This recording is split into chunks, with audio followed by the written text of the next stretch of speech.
Ho avuto diversi riconoscimenti. A Palermo l'Oscar dell'anno, a Catania la Camera di Commercio medaglia d'oro, a Reale il trofeo del maestro e partecipava a Guttuso. Eppure mi hanno assegnato il premio. Mi hanno invitato a Parigi, a Londra, a Milano, a Firenze alla mostra internazionale dell'artigianato.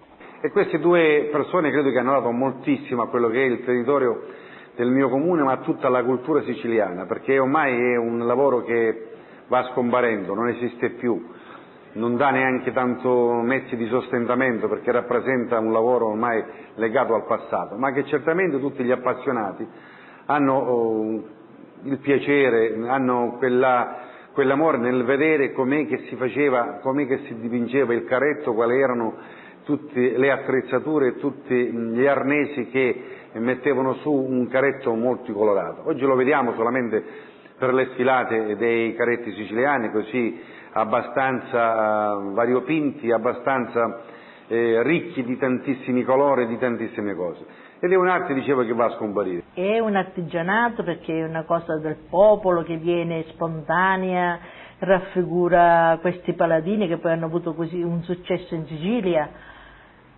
Però pian piano cerchiamo, penso ogni pittore cerca di dare del suo proprio, nelle espressioni, nei colori. A me per esempio piace tantissimo il colore è la cosa che ho sempre sentito e quindi mi viene facile. Anche le espressioni, perché se un personaggio è valoroso, un guerriero, dai molto di più a un altro che magari è un traditore, come a Gano, lo fai quello che si merita, ecco.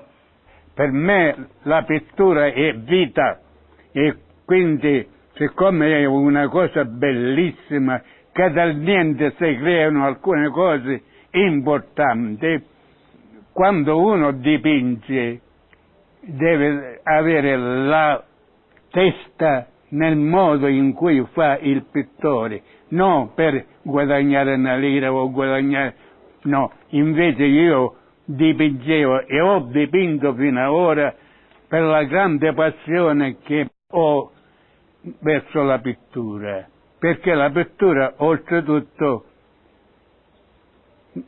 fa qualche cosa di interessante, sveglia il cervello e non fa dormire. La sera vado a letto e prima di dormire penso alla pittura di quello che io devo fare, tutti i particolari, le sfumature, tutto, penso tutto, e questa è la mia passione, perché da ragazzino volevo fare il pittore e fino ad ora finalmente ho realizzato il mio sogno. Io sono felice che questa passione non finisca, che le tradizioni della nostra Sicilia sono belle e quindi è bene farle conoscere anche agli altri. Spero che questo benedetto Museo del Carretto si possa definire presto e che comunque i ragazzi possano avere un futuro. Io ho fatto 50 anni politica, sono stato consigliere comunale, ma i politici pensano ad altre cose, altri impegni, e non alla pittura del carretto. Ci sono alcuni che cercano, difatti c'è stato Nello Musumeci, quando vede me si avvicina e ci ho chiesto che a Sant'Antonio ci vuole fare il museo del carretto e lui si è interessato realmente a realizzare il museo. Io sto cercando di far continuare quest'arte e quindi abbiamo creato insieme alla provincia regionale di Catania, che è in fase di allestimento, il Museo del Carretto Siciliano, affinché questi artisti sant'antonesimi possano andare ad allocare nel Museo del Carretto tutti quei pezzi, dalla chiave del carretto alla sponda, al mascedaro, alla casciafuso, al pezzo in se stesso del carretto, veramente in un luogo che possa appartenere alla memoria storica di questo nostro comune, perché questi signori hanno esposto e ci sono opere esposte in tutto il mondo, dico non solamente in Italia ma in tutto il mondo, quindi è un orgoglio del mio comune, un orgoglio di tutta la mia collettività e mi auguro che il prossimo anno, all'inizio del prossimo anno, finalmente possiamo inaugurare questo Museo del Caretto. La soddisfazione che mi danno i colori è una cosa che non si può descrivere. Quando sono qui nel mio ambiente, con tutte le mie cose, mi sento molto tranquilla fuori dal mondo, veramente. Creando i personaggi, ognuno ha la sua espressione, secondo magari lo stato d'animo che uno si trova, lo trasmette sui personaggi che vive.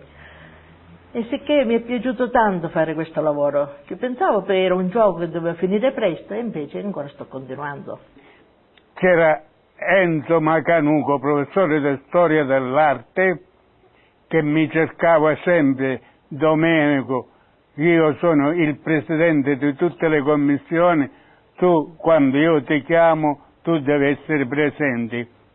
Difatti c'è stata una mostra internazionale dei pittori, questo parlo di 40-50 anni fa, e allora è venuto a dirmi: De Mauro, tu devi partecipare a questa mostra. Ma professore, io sono un artigiano, ci sono grandi maestri. Io avevo dipinto un tampuro che il disegno era di Gustavo Doré, l'ho copiato come, e lui se l'ha portato e l'ha messo come entravano i pittori, guardavano: ma chi è questo pittore? E hanno chiesto a Macanuco chi era il pittore. Io ero messo in un angolo, dice quello. Sono venuti tutti, anche la novella parigina. De Mauro, tu devi lasciare la pittura del Caretto, devi venire con noi, tu devi fare il pittore. Dice: guardi, io non ho la possibilità di farlo, sono un artigiano e vivo con la pittura del Caretto. Perché non ho accettato?